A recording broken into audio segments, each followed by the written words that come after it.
너 같은 놈은 죽어도 내 밑이야, 임마! 그 말이 귓속에서 부서지듯 울렸어요. 술 냄새에 젖은 목소리가 아직도 귀끝에 남아 있었고, 그 문장은 내 인생의 마지막 자존심을 짓밟은 채로 오래 썩어 있었습니다. 그날 이후 우리는 서로의 번호를 지웠습니다. 나는 그게 자존심이라고 믿었지만 지금 생각하면 도망이었어요. 형은 언제나 나보다 앞서 있었고 나는 그 그림자 밑에서 숨죽이며 살아 있었습니다. 회사에서도, 집에서도, 부모의 제 사상 앞에서도 나는 늘 둘째라는 이름으로만 불렸었습니다. 대체 그들에게는 무슨 일이 있었던 걸까요? 이 이야기 시작 전 구독과 좋아요 부탁드립니다. 이야기 시작합니다. 은퇴 후 5년, 세상은 조용했어요. 그 조용함이 이상하게 형의 숨소리를 닮아 있었습니다. 아침마다 신문을 펼치고 점심엔 냉동식품을 데우고 저녁이면 TV 앞에 앉아 시간을 보냈어요. 똑같은 하루가 반복됐고 그 속에서 나는 조금씩 투명해지고 있었죠. 가끔 거울을 보면 내 얼굴이 낯설었습니다. 이게 정말 나인가 싶을 정도로 생기 없는 표정이었어요. 그날 오전, 낯선 번호로 전화가 왔어요. 휴대폰 화면을 보는 순간 손가락이 떨렸습니다. 낯선 번호는 언제나 불길한 소식을 가져왔으니까요. 통화 버튼을 누르는데 심장이 한 박자 늦게 뛰었어요. 김진수 씨, 형님 소식 들으셨죠? 그 한마디에 심장이 식어버렸습니다. 무슨 소식이요? 내 목소리는 갈라져 있었어요. 오늘 새벽에 돌아가셨답니다. 짧은 통화가 끝나자 집 안 공기가 달라졌어요. 냉장고 돌아가는 소리까지 크게 들렸습니다. 딸까, 딸까. 초침이 내 숨을 따라갔죠. 나는 한참을 그 자리에 서 있었습니다. 손에 든 휴대폰이 점점 무거워졌고 화면이 꺼졌다, 켜졌다를 반복했어요. 형이 죽었다. 그 단어가 입 안에서 맴돌았지만 실감이 나지 않았습니다. 15년 동안 연락도 없던 사람의 죽음이 왜 이렇게 내 숨을 막히게 하는 걸까요? 가슴 한쪽에서 무언가가 무너지고 있었어요. 미움도 아니고 슬픔도 아닌 이름 붙일 수 없는 감정이 천천히 퍼져나갔습니다. 나는 묵은 양복을 꺼냈어요. 장롱 깊숙한 곳에 있던 검은색 양복이었습니다. 어깨엔 먼지가 내려앉아 있었고 그걸 털 때마다 오래된 냄새가 피어올랐어요. 나프탈렌 냄새와 곰팡이 냄새가 섞여서 코끝이 찡했습니다. 죽었으면 됐지. 뭘 또 가. 입에서 그렇게 흘러나왔지만 목소리는 금세 작아졌어요. 거울 속 내 얼굴은 창백했고 입술은 바짝 말라 있었죠. 넥타이를 매는데 손이 계속 떨려서 몇 번이나 다시 해야 했어요. 문을 닫을 때 철문이 울렸고 그 소리가 내 등을 떠밀었습니다. 계단을 내려갈 때마다 무릎이 후들거렸어요. 왜 이렇게 힘이 없는 걸까? 나는 형이 미웠는데 왜 가슴이 이렇게 아픈 걸까요? 버스 정류장까지 걸어가는데 다리가 자꾸 휘청거렸습니다. 주변 사람들은 아무도 모르겠죠. 지금 내가 형의 장례식에 가고 있다는 걸. 장례식장 복도는 냉기와 울음이 섞인 공기로 가득했습니다. 유리문이 닫힐 때마다 향 냄새가 새어나왔고 그 냄새가 코끝을 스칠 때마다 기억이 부서졌어요. 형과 마지막으로 싸웠던 날, 빗소리와 욕설이 뒤섞였던 밤, 그 모든 게 향 냄새와 함께 되살아났습니다. 나는 복도를 걸으며 벽에 손을 짚었어요. 다리가 후들거려서 제대로 걸을 수가 없었죠. 사람들은 낮은 목소리로 인사를 주고받았고 그 소리 사이로 형수의 울음이 희미하게 섞여 있었습니다. 어떤 사람은 나를 보며 고개를 숙였고 어떤 사람은 눈을 피했어요. 15년 동안 연락이 끊긴 동생이라는 게 소문으로 퍼진 모양이었죠.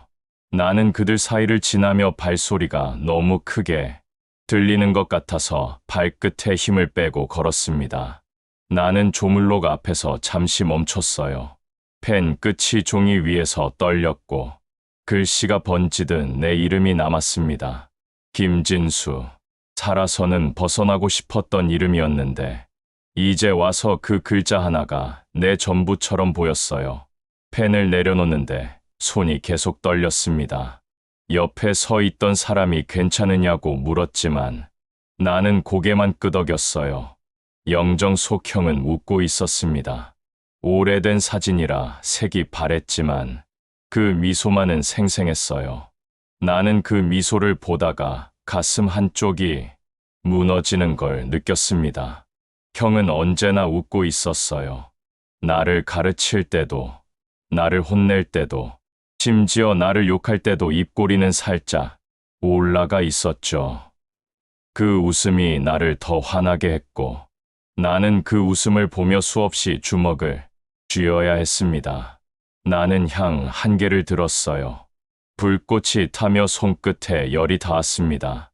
치, 그 소리가 가슴에 스며들었어요. 향 냄새가 천천히 번졌고 그 냄새 속에서 형의 마지막 대사가 다시 들려왔습니다. 너 같은 놈은 죽어도 내 밑이야, 임마. 그 말을 들었을 때 나는 형의 얼굴에 술을 뿌리고 나왔었죠. 그게 마지막이었어요. 장례 절차가 끝나고 산 아래 묘지로 향했습니다. 겨울의 흙은 단단했고 구름이 낮게 깔려서 햇빛이 묘비를 스치며 반짝였어요. 바람이 세차게 불어서 코트 자락이 펄럭였습니다. 형수는 조용히 울었고 나는 그 옆에서 아무 말도 하지 않았어요. 말을 걸고 싶었지만 목구멍이 막혀서 소리가 나오지 않았습니다. 형수와 나는 15년 동안 단 한 번도 연락하지 않았었죠. 그저 시선을 돌리다 묘비 한쪽에서 이상한 걸 봤어요. 형의 이름 아래 또 다른 이름이 새겨져 있었습니다. 그건 내 이름이었어요. 김진수. 죽지도 않은 내 이름이 형의 묘비에 또렷하게 새겨져 있었습니다. 순간 숨이 멎었어요. 바람이 옷깃을 파고들며 손끝이 얼었습니다. 이게 뭐야? 내 입술이 모래처럼 갈라졌고 목구멍이 말라붙었어요. 묘비의 글자는 햇빛을 받아 반짝였습니다. 그 반짝임이 마치 내 죄를 비추는 듯했어요. 손으로 그 글자를 만져봤습니다. 차가운 돌의 감촉이 손끝에 닿았고 그 차가움이 온몸으로 퍼져나갔어요. 주변을 둘러봤지만 아무도 이상하게 생각하지 않는 것 같았습니다. 형수는 여전히 울고 있었고 다른 사람들은 묘비에 절을 하고 있었어요. 나만 그 이름을 보고 얼어붙은 것 같았습니다. 아무도 물어보지 않았죠. 왜 살아있는 사람의 이름이 묘비에 새겨져 있냐고. 마치 그게 당연한 것처럼 모두들 그냥 지나쳤어요. 그때 오래전 형의 목소리가 다시 들렸습니다. 너 같은 놈은 죽어도 내 밑이야, 임마. 나는 그 말을 떠올리며 웃었어요. 웃음인지 울음인지 모를 소리가 목에서 새어 나왔습니다. 살아있는 내가 죽은 형의 밑에 이름을 올려놓은 그 묘비 앞에서 나는 내 인생이 어디서부터 잘못됐는지를 비로소 알 것 같았어요. 묘비 위에 내 이름이 바람에 흔들렸습니다. 아니, 흔들린 건 내 마음이었어요. 무릎에 힘이 빠져서 그 자리에 주저앉고 싶었죠. 하지만 참았습니다. 사람들이 보고 있었으니까요. 형수가 나를 바라봤어요. 그 눈빛에는 원망도 미움도 없었습니다. 그저 슬픔만 가득했죠. 그때 느꼈어요. 형은 나를 조롱한 게 아니라 마지막까지 안아주고 있었단 걸. 그 이름은 저주가 아니라 형이 내게 남긴 마지막 선물이었던 거예요. 죽어서도 나를 밑에 두어 나를 일으켜 세우려 했던 형의 마지막 손길이었습니다. 그날 밤, 15년 전에 내 목소리가 다시 들렸어요. 형은 늘 그렇게 나만 무시하지. 그 말은 숟가락 부딪히는 소리와 함께 튀어나왔고 그 뒤로는 형의 낮은 한숨이 천천히 흩어졌어요. 빗소리가 창문을 두드리고 있었어요. 그 소리가 마치 우리 대화를 대신 때려주는 것 같았죠. 그날은 부모님 유산을 정리하던 날이었습니다. 나는 계산기를 두드렸고 형은 말없이 서류를 넘겼어요. 탁자 위엔 은행 통장과 부동산 서류들이 가득 쌓여 있었습니다. 먼지 낀 봉투에서 오래된 냄새가 났어요. 이건 형이 가져가. 그건 내가 필요하잖아. 표면상으론 양보였지만 그 속엔 오래된 경쟁이 섞여 있었습니다. 그때 나는 형의 목소리에서 늘 나를 가르치던 그 얄미운 온도를 느꼈어요. 형의 손가락이 서류를 넘길 때마다 종이 넘기는 소리가 유난히 크게 들렸죠. 형은 뭐든 가졌잖아. 집도, 자리도, 사람도. 내 목소리가 떨렸습니다.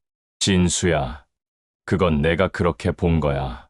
형이 조용히 대답했어요. 아니, 형이 늘 위에서 내려다봤잖아. 아버지가 돌아가신 뒤에도 그랬잖아. 내 목소리가 높아졌어요. 술잔이 기울었고 그 안에 물이 탁자 위로 흘러내렸습니다. 물이 서류 위로 번지며 글씨를 지워버렸죠. 형은 잠시 나를 봤어요. 그 눈빛 속엔 화보다 피로가 먼저 보였습니다. 진수야, 나도 힘들다. 형의 목소리는 작았어요. 그 말 이제 그만 좀 해라. 형은 늘 그런 식이잖아. 내가 소리쳤습니다. 뭘 그렇게 나만 탓해. 형의 손이 떨렸어요. 형은 내가 뭘 느끼는지 몰라. 난 평생 형 이름 뒤에 숨어 살았어. 그 말에 형이 잔을 내려놓았습니다. 탁 짧은 소리였지만 그 울림이 가슴 밑바닥을 쳤어요. 내가 그늘이라면 나도 빛이 아니야. 형의 목소리는 낮았지만 단호했습니다. 그 말이 이상하게 들렸어요. 무슨 뜻이냐고 물으려 했지만 입이 떨어지지 않았습니다. 하지만 그때 나는 듣지 않았어요. 아니, 듣고 싶지 않았던 거겠죠. 형의 얼굴엔 내가 모르는 고통이 서려 있었지만 나는 그걸 보지 않으려 했습니다. 대화는 싸움이 되었고 싸움은 침묵으로 바뀌었어요. 형수는 조용히 방으로 들어갔고 남은 건 우리 둘뿐이었습니다. 밖에선 빗소리가 더 거세졌고 형의 말이 그 빗소리에 섞여 흘렀어요. 나는 담배를 꺼내 물었습니다. 손이 떨려서 라이터를 3번이나 켜야 했죠. 형은 그런 나를 보며 한숨을 쉬었어요. 그 한숨 소리가 담배 연기처럼 천천히 흩어졌습니다. 너 같은 놈은 죽어도 내 밑이야, 임마. 형의 목소리가 천둥처럼 터져 나왔습니다. 그게 마지막 말이었어요. 나는 의자를 박차고 일어났고 의자가 넘어지며 바닥을 쳤습니다. 쾅, 그 소리가 방 안을 울렸죠. 나는 문을 박차고 나왔고 빗물이 신발 속으로 스며들었어요. 그 물이 식어갈 때쯤 내 마음도 같이 식어버렸습니다. 계단을 내려가며 뒤를 돌아봤어요. 형이 창문 너머로 보였습니다. 고개를 숙인 채 탁자에 앉아 있었죠. 그 모습이 이상하게 작아 보였어요. 하지만 나는 그냥 돌아섰습니다. 빗속으로 걸어 나갔죠. 시간이 흘러 나는 형의 소식을 들을 때마다 그날의 그 말만 떠올랐어요. 내 밑이야.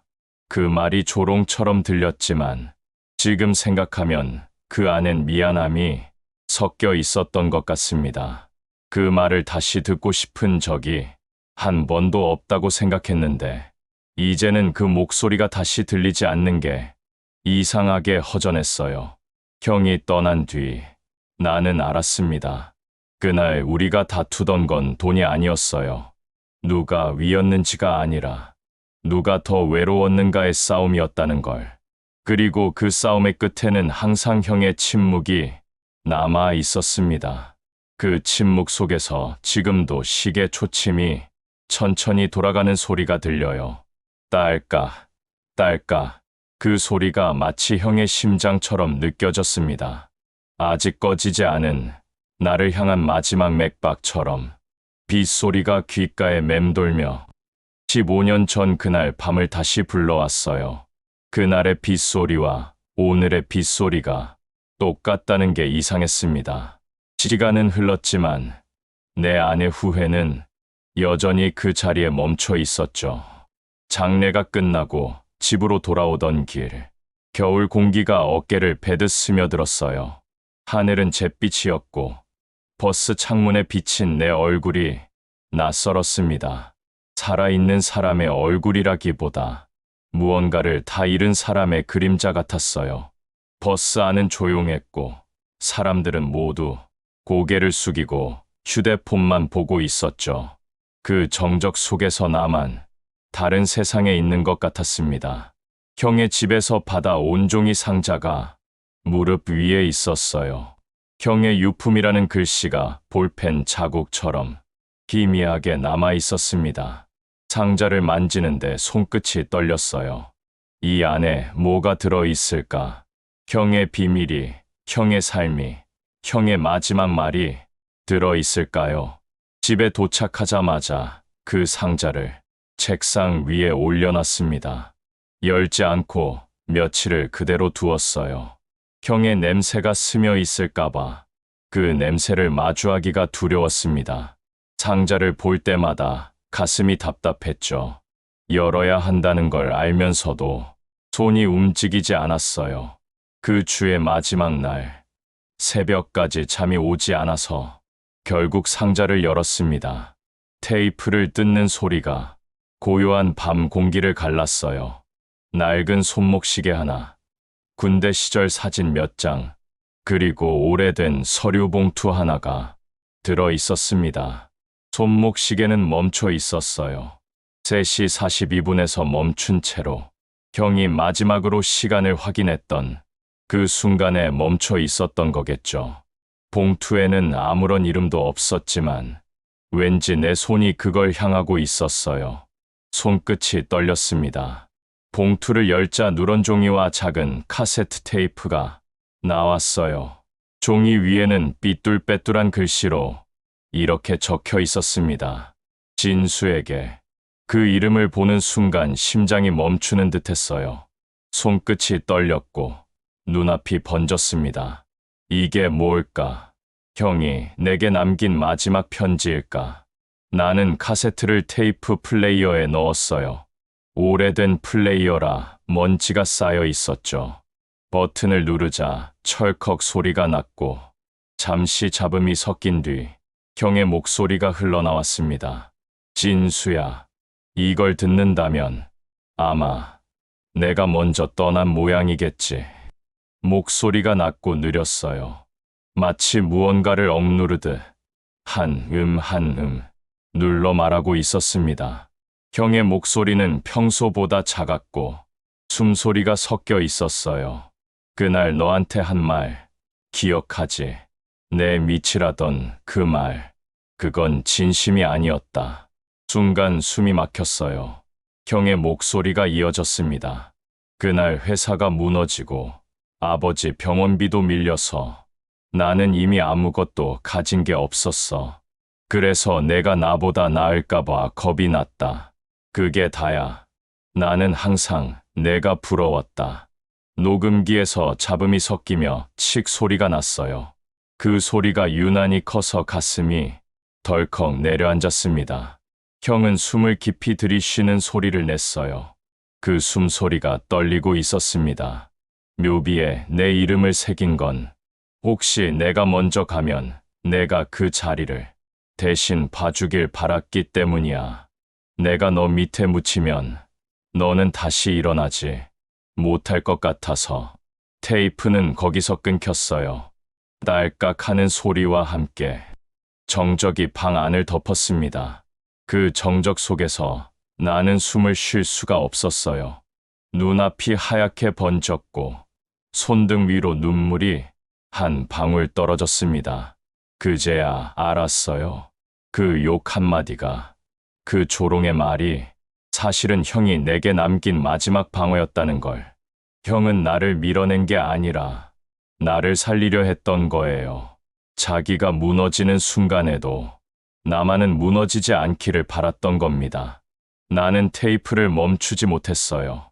버튼을 눌러도 이미 그 목소리는 내 안에서 계속 재생되고 있었습니다. 진수야, 그 이름은 내가 살아야 할 이유야. 그 말이 귓속에서 울리며 내 안에 오래된 분노가 천천히 무너져 내렸어요. 눈을 감자 형의 얼굴이 떠올랐습니다. 마지막으로 웃던 그 표정이 이제야 조금 이해될 것 같았어요. 창밖에서는 눈이 내리고 있었어요. 그 하얀 소리가 창문을 두드렸습니다. 그 소리가 마치 형의 손끝 같았어요. 부드럽고 따뜻하고 한없이 미안한 사람의 손길처럼. 나는 플레이어를 끄고 테이프를 꺼냈습니다. 작은 테이프 하나가 내 손 안에서 묵직하게 느껴졌어요. 이게 형이 내게 남긴 전부였습니다. 그날 밤, 집은 이상하리만큼 조용했어요.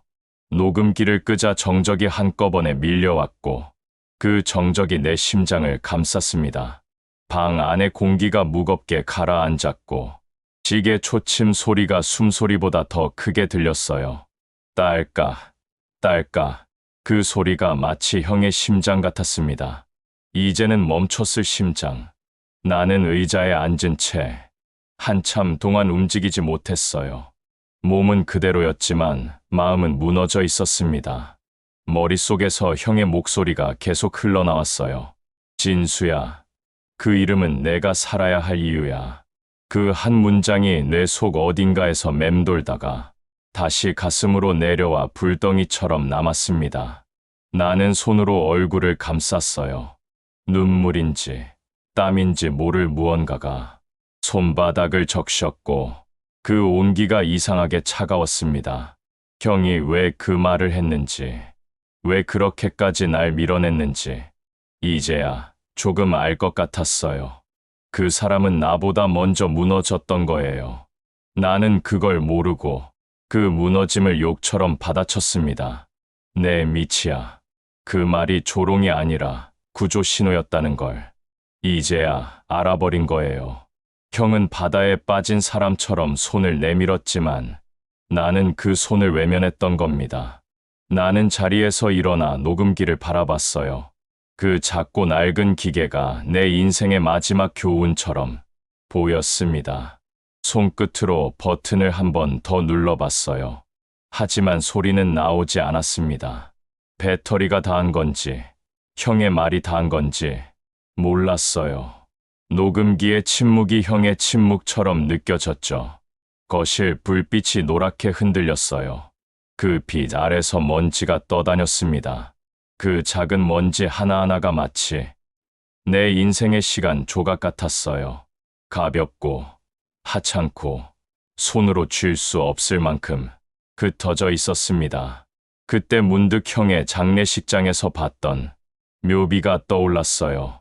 내 이름이 새겨진 그 돌덩이. 나는 소파에 주저앉았습니다. 손끝이 떨렸고 숨이 가빠졌어요. 왜 나였을까? 입술이 움직였지만 소리는 거의 들리지 않았습니다. 내 안에 모든 게 무너지고 있었어요. 그날 이후 나는 세상과 조금씩 멀어졌습니다. 전화는 받지 않았고 문 앞에 신문은 그대로 쌓였어요. 냉장고 돌아가는 소리만이 집을 채웠습니다. 밤이 깊어질수록 공기는 더 차가워졌고 나는 그 차가움을 느끼며 하루를 버텼어요. 아침이 와도 커튼을 열지 않았습니다. 빛이 들어오는 게 두려웠어요. 며칠이 지났을까? 밖에서는 봄비가 내리고 있었어요. 빗방울이 유리창을 때릴 때마다 형의 목소리가 다시 들리는 것 같았습니다. 진수야, 내가 살아야 한다. 그 말을 들을 때마다 가슴이 저릿했어요. 살고 싶지도 죽고 싶지도 않은 상태. 그게 지금의 나였습니다. 하지만 이상하게도 그 녹음기를 버리지 못했어요. 전원을 꺼도 서랍 속에 넣어도 나는 매일 그것 앞에 앉아 있었습니다. 마치 형이 거기 앉아 있는 것처럼. 녹음기를 보면 형의 얼굴이 떠올랐어요. 웃고 있던 얼굴, 화내던 얼굴, 마지막으로 지쳐 있던 얼굴. 어느 새벽, 커튼 사이로 새어 들어온 빛이 녹음기 위를 스쳤어요. 그 빛이 유리 위에 반사되어 내 손등에 닿았습니다. 그 순간 내 손이 마치 형의 손을 잡은 것처럼 따뜻했어요. 15년 만에 형의 손을 잡은 것 같았죠. 나는 조용히 중얼거렸습니다. 형, 이제는 나도 조금은 살아볼게요. 그 말이 내 입에서 나올 줄 몰랐어요. 말을 내뱉자 눈물이 흘렀습니다. 그건 후회도 슬픔도 아닌 어떤 시작의 예감이었어요. 아주 작은 불씨가 가슴 어딘가에서 타오르기 시작한 것 같았죠. 창밖에서 바람이 불었어요. 바람이 커튼을 밀어 올리며 방 안으로 스며들었습니다. 그 바람 소리가 마치 형의 대답 같았어요. 짧고 따뜻하고 오래 기다려온 위로처럼 들렸습니다. 바람은 형이 내게 보내는 마지막 신호였고 나는 그 신호를 받아들이기로 결심했어요. 나는 천천히 일어나 창문을 열었습니다. 차가운 공기가 얼굴을 스쳤어요. 하지만 그 차가움이 나쁘지 않았습니다. 살아있다는 느낌이 들었어요. 형이 내게 남긴 마지막 선물. 그건 삶을 다시 시작하라는 것이었습니다. 그날 아침 알람은 울리지 않았어요. 그런데 눈이 저절로 떠졌습니다. 창문 사이로 햇빛이 스며들었고 그 빛이 내 얼굴을 천천히 비추고 있었어요. 오랜만에 따뜻하다는 느낌이 들었습니다. 나는 천천히 몸을 일으켰어요. 몸이 무겁진 않았습니다. 다만 어제의 기억이 너무 선명했어요. 형의 목소리, 그 말의 여운, 그리고 내가 내뱉었던 한마디. 이제는 나도 조금은 살아볼게요. 그 문장이 아직 방 안에 떠 있었습니다. 커피포트를 켜자 딸깍하는 소리가 났어요. 그 작은 소리가 이상하게 반가웠습니다. 물이 끓는 동안 창밖을 봤어요. 골목길에 햇빛이 번지고 있었고 그 위로 고양이 한 마리가 천천히 걸어가고 있었습니다. 나는 문득 생각했어요. 나도 오늘은 한번 걸어볼까. 현관문을 여는 소리가 오랜만에 낯설게 크게 들렸어요. 문 밖의 공기가 폐속으로 밀려 들어왔습니다. 차가웠지만 살아있다는 느낌이 들었어요. 계단을 내려가는데 다리가 떨렸습니다. 며칠 동안 밖에 나가지 않아서 걷는 것조차 낯설었죠. 골목길을 걷다 보니 작은 시장이 나왔어요. 사람들의 말소리가 흩어지고 고기 굽는 냄새와 생선 비린내가 뒤섞여 있었습니다. 그 모든 게 낯설었지만 묘하게 익숙했어요. 사람들의 웃음소리가 들렸습니다. 장사하는 사람들의 호객 소리, 흥정하는 소리, 그 모든 게 생생했어요. 나는 과일 가게 앞에 멈춰 섰습니다.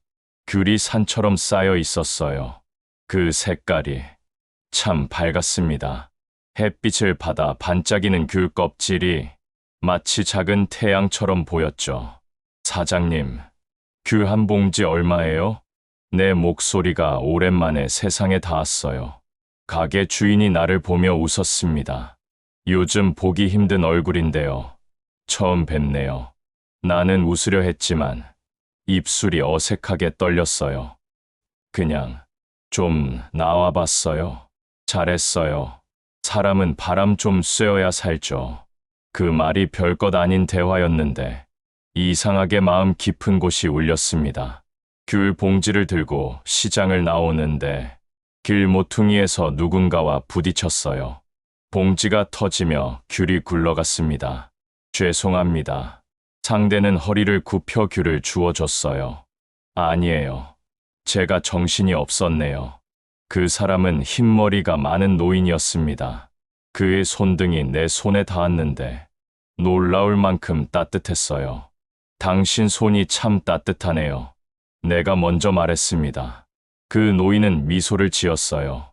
그 온기, 당신 손에서도 느껴집니다. 그 말이 이상하게 가슴을 건드렸습니다. 한동안 아무 말도 없었어요. 그저 서로의 손끝에 남은 온기만 느껴졌습니다. 낯선 사람과의 짧은 접촉이었지만 그 순간이 참 오래 남았어요. 귤을 모두 담고 다시 걷기 시작했습니다. 시장을 지나 작은 공원으로 들어갔어요. 벤치에 앉아 귤 하나를 까먹었습니다. 새콤달콤한 맛이 입 안에 퍼졌어요. 이런 맛을 느낀 게 얼마만인지 몰랐습니다. 귤 향이 바람에 섞여 퍼져나갔죠. 공원에는 아이들이 뛰어놀고 있었어요. 웃음소리가 들렸습니다. 엄마가 아이 손을 잡고 걷는 모습이 보였어요. 그 모습을 보며 생각했습니다. 나도 저런 시절이 있었지. 형과 함께 공원에서 놀던 때가 있었어요. 형은 늘 내 손을 잡고 다녔죠.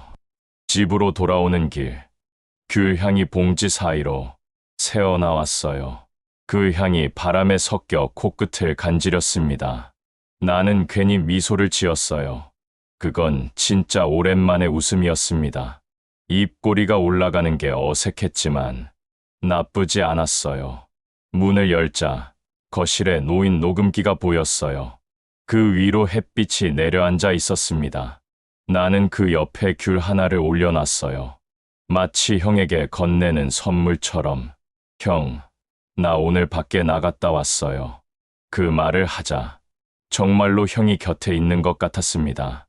녹음기는 대답하지 않았지만 나는 형의 목소리를 들을 수 있었어요. 잘했어, 진수야. 그날 밤, 귤 향이 방 안에 오래 남았어요. 그 향이 형의 목소리보다 더 따뜻했습니다. 나는 눈을 감았어요. 심장이 천천히, 하지만 분명하게 뛰고 있었습니다. 그 박동이 내게 말하는 것 같았어요. 그래, 이제 시작이야. 형이 내게 준 두 번째 기회였습니다. 며칠 뒤, 나는 다시 시장으로 나갔어요. 햇살이 밝았고, 사람들의 말소리가 어딘가 편안했습니다. 가게마다 라디오가 켜져 있었어요. 오늘도 수고 많으셨습니다. 그 멘트가 어쩐지 내게도 들리는 것 같았습니다. 그날은 유난히 바람이 부드러웠어요. 횡단보도 앞에서 신호를 기다리는데 건너편 편의점 유리창에 붙은 안내문이 눈에 들어왔습니다. 야간 근무 직원 모집 60세 이상 환영. 그 한 줄이 나를 오래 붙잡았어요. 손끝으로 종이 모서리를 쓸어보았습니다. 글자 하나하나가 마치 나를 부르는 것 같았어요. 60세 이상 환영이라는 말이 이상하게 마음에 와닿았죠. 집에 돌아오자 현관 앞에 우편물이 놓여 있었어요.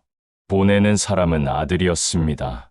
봉투 안에는 손녀가 그린 그림 한 장이 들어 있었어요. 하늘색 크레파스로 그린 두 사람, 그리고 그 위에 삐뚤빼뚤한 글씨가 있었습니다. 할아버지, 보고 싶어요. 그 문장을 보는 순간 가슴 어딘가가 녹아내리는 것 같았어요. 나는 봉투를 품에 안고 거실에 앉았습니다. TV에서는 뉴스 앵커가 차분하게 말하고 있었지만 그 말은 하나도 귀에 들어오지 않았어요. 그림만 보였습니다. 작은 손으로 그려진 얼굴 하나. 그 얼굴에 그려진 미소가 이상하게 따뜻했어요. 손녀를 마지막으로 본 게 언제였을까? 1년. 아니, 더 됐을지도 모릅니다. 나는 휴대폰을 들었어요. 잠시 망설이다가 아들의 번호를 눌렀습니다.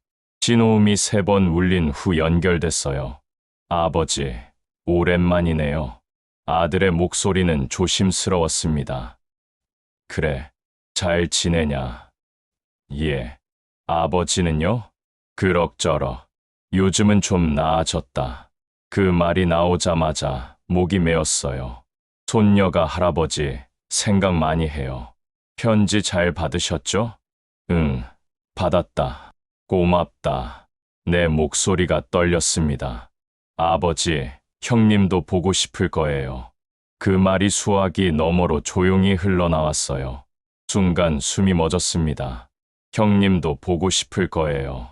그 문장이 가슴 안에서 천천히 흔들렸어요. 나는 아무 대답도 하지 못했습니다. 그냥 숨소리만 들렸어요. 아들은 잠시 기다리다 조용히 말했습니다. 아버지, 괜찮아요. 형님이 계셨다면 지금 아버지 모습 좋아하셨을 거예요. 그래, 그런가 보구나. 내 목소리는 작았지만 그 안엔 오래 눌러둔 눈물이 섞여 있었어요. 전화를 끊고 나서 한참 동안 거실에 앉아 있었습니다. 녹음기를 꺼냈어요.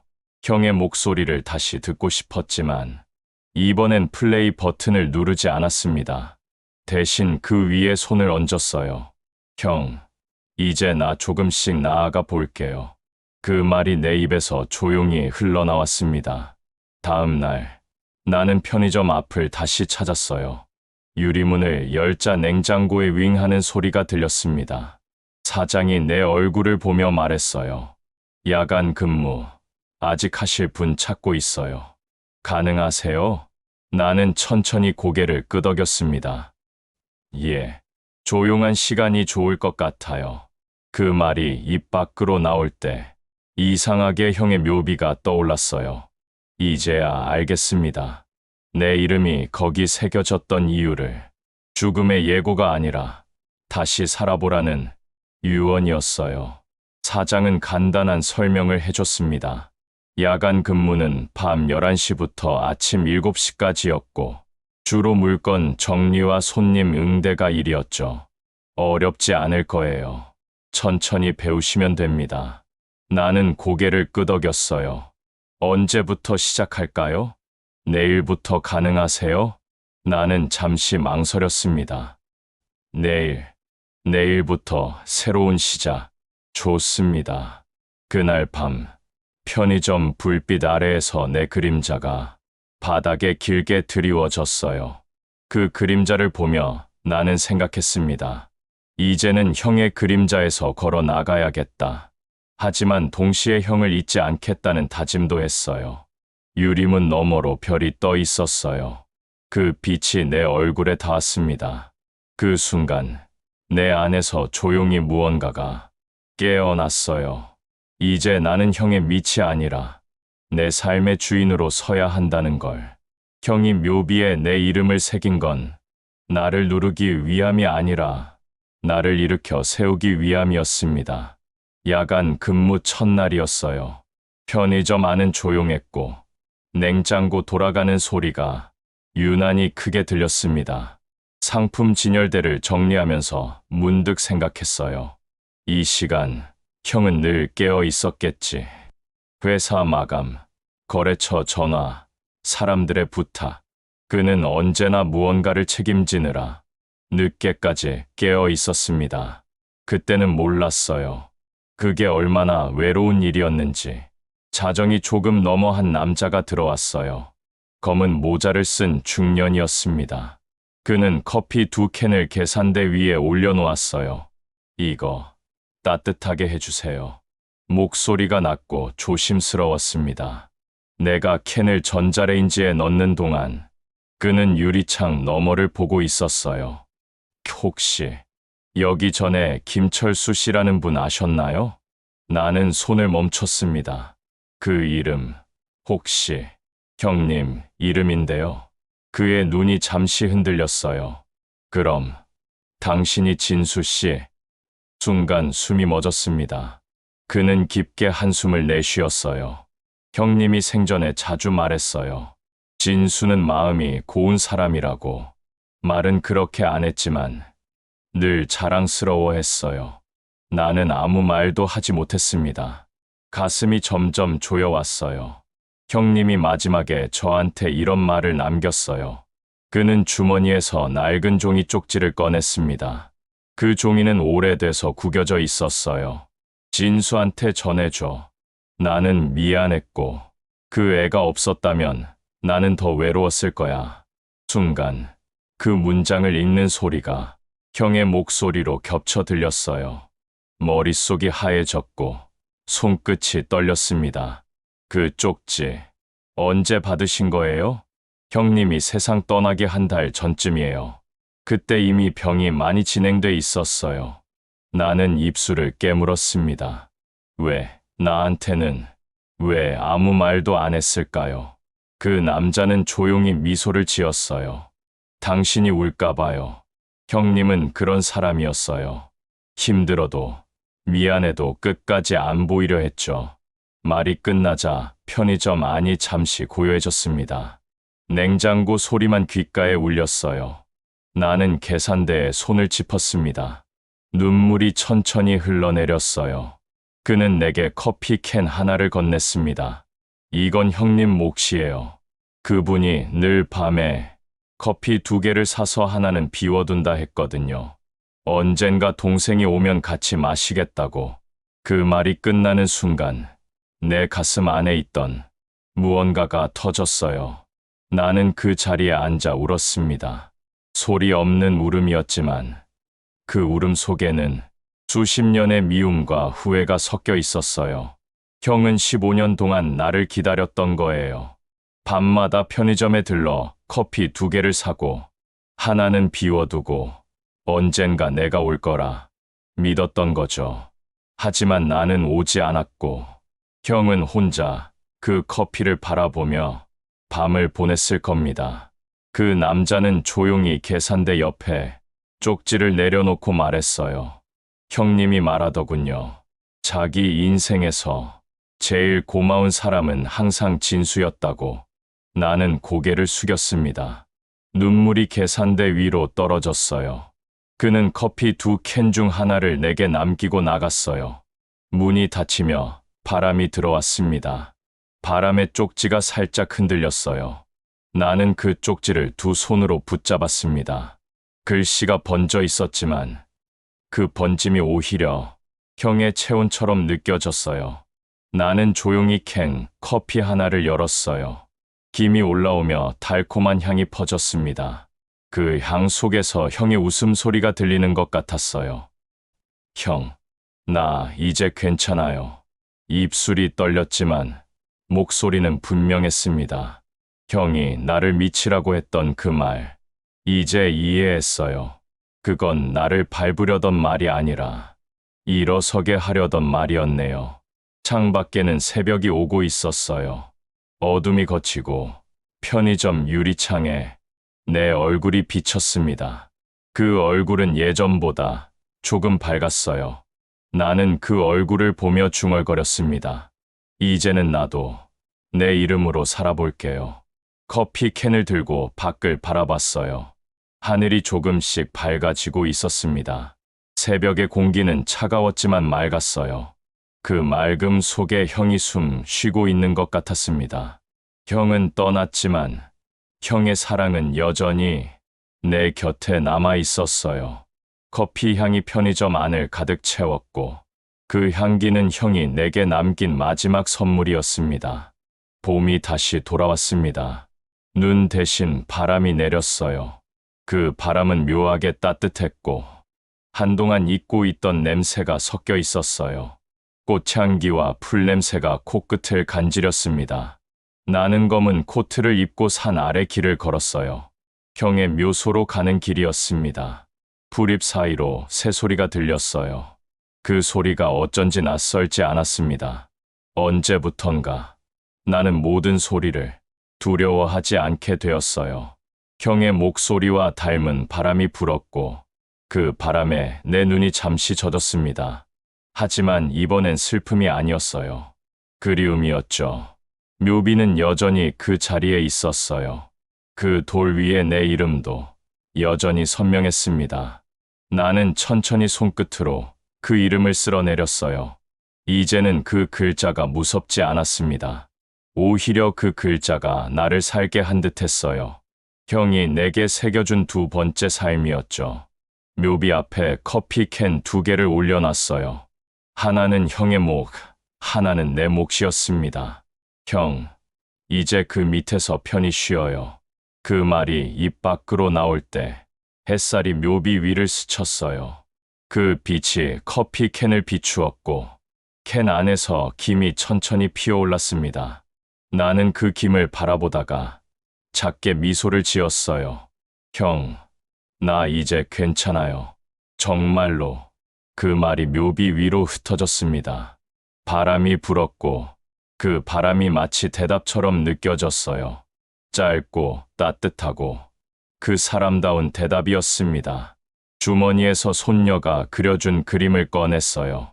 형, 내 손녀가 그린 거예요. 이 아이도 형을 알았다면 좋아했을 거예요. 그림을 묘비 앞에 놓았습니다. 바람이 불어 그림이 살짝 날아갈 뻔했지만 돌로 눌러 고정했어요. 하늘색 크레파스로 그린 두 사람이 묘비 앞에서 웃고 있었습니다. 묘소를 떠나며 나는 뒤를 돌아봤어요. 햇빛에 묘비가 반짝였습니다. 그 반짝임이 마치 형의 웃음 같았어요. 나는 그 빛을 오래 바라보다가 조용히 고개를 숙였습니다. 더 이상 미안하지 않았어요. 형은 이미 날 용서했고 나도 형을 용서했으니까요. 집으로 돌아오는 길, 시장에 들러 귤 한 봉지를 샀어요. 노점의 아주머니가 물었습니다. 요즘 얼굴이 좋아 보이네요. 나는 웃었어요. 그러게요. 저도 좀 그렇게 느껴요. 그 대답을 하며 스스로 놀랐습니다. 정말로 그렇게 느껴졌어요. 거울을 봐도 예전처럼 낯설지 않았습니다. 이게 나구나 하는 생각이 들었죠. 집에 도착하자 거실은 고요했어요. 하지만 그 고요함이 이제는 외롭지 않았습니다. 테이블 위 녹음기를 바라봤어요. 그 위엔 여전히 먼지가 살짝 쌓여 있었습니다. 나는 손으로 그걸 닦아냈어요. 녹음기를 켜지 않은 채로 그냥 그 옆에 앉았습니다. 귤 하나를 까서 반쪽은 내 입에, 반쪽은 녹음기 옆에 두었어요. 형, 같이 먹어요. 귤 향이 방 안을 천천히 채웠습니다. 그 향이 참 달았어요. 그 달콤함 속에 아주 작은 슬픔이 섞여 있었습니다. 창문 밖에는 새가 울었어요. 그 울음이 봄의 소리 같았습니다. 나는 눈을 감았어요. 이제 형의 목소리가 들리지 않아도 괜찮았습니다. 그 사람은 내 안에 이미 남아 있었으니까요. 형은 내 기억 속에서, 내 심장 속에서, 내가 걷는 모든 길 위에서 함께 있었습니다. 심장이 천천히 뛰었어요. 그 소리가 귓속에서 또렷했습니다. 살아있어. 누군가 그렇게 말하는 것 같았어요. 나는 천천히 웃었습니다. 그래요. 형, 나도 살아있어요. 그 말을 끝으로 방 안은 다시 고요해졌어요. 하지만 이번엔 그 고요함이 평화로웠습니다. 그리고 그 평화 속에서 나는 알았어요. 사람이 용서한다는 건 누군가를 잊는 일이 아니라 그 사람을 품은 채 자신을 다시 살아내는 일이라는 걸. 형은 떠났지만 형이 내게 준 사랑은 여전히 내 안에서 숨 쉬고 있었습니다. 그 사랑이 나를 일으켜 세웠고 이제 나는 다시 걸을 수 있게 되었어요. 편의점 야간 근무를 시작한 지 한 달이 지났습니다. 매일 밤 손님들을 맞이하고 물건을 정리하고 커피를 데워주며 사람들과 작은 대화를 나눴어요. 그 일상이 나를 조금씩 채워갔습니다. 어느 날 밤, 한 젊은 청년이 들어왔어요. 힘들어 보이는 얼굴이었습니다. 나는 그에게 따뜻한 커피를 건넸어요. 힘내세요. 내일은 더 나을 거예요. 그 청년은 나를 보며 미소를 지었습니다. 감사합니다. 그 순간 나는 형의 마음을 알 것 같았어요. 형도 이렇게 누군가를 위로하며 살았겠죠. 자신은 힘들어도 다른 사람에게 따뜻함을 건네는 사람이었을 거예요. 밤하늘에 별이 떠 있었습니다. 그 별을 보며 나는 중얼거렸어요. 형, 나 잘 살고 있어요. 형이 남긴 그 이름으로, 형이 준 그 사랑으로 나는 오늘도 살아갑니다. 고맙습니다. 형, 여러분, 용서란 누군가를 잊는 게 아니라 그 사람을 품은 채 자신을 다시 살아내는 일이에요. 가끔은 늦게 깨달아도 괜찮아요. 중요한 건 이제라도 내 이름으로 살아가겠다고 결심하는 그 한순간이니까요. 오늘도 들어주셔서 감사합니다. 항상 좋은 하루 보내시기 바랍니다. 다음 이야기에서 또 만나요. 감사합니다.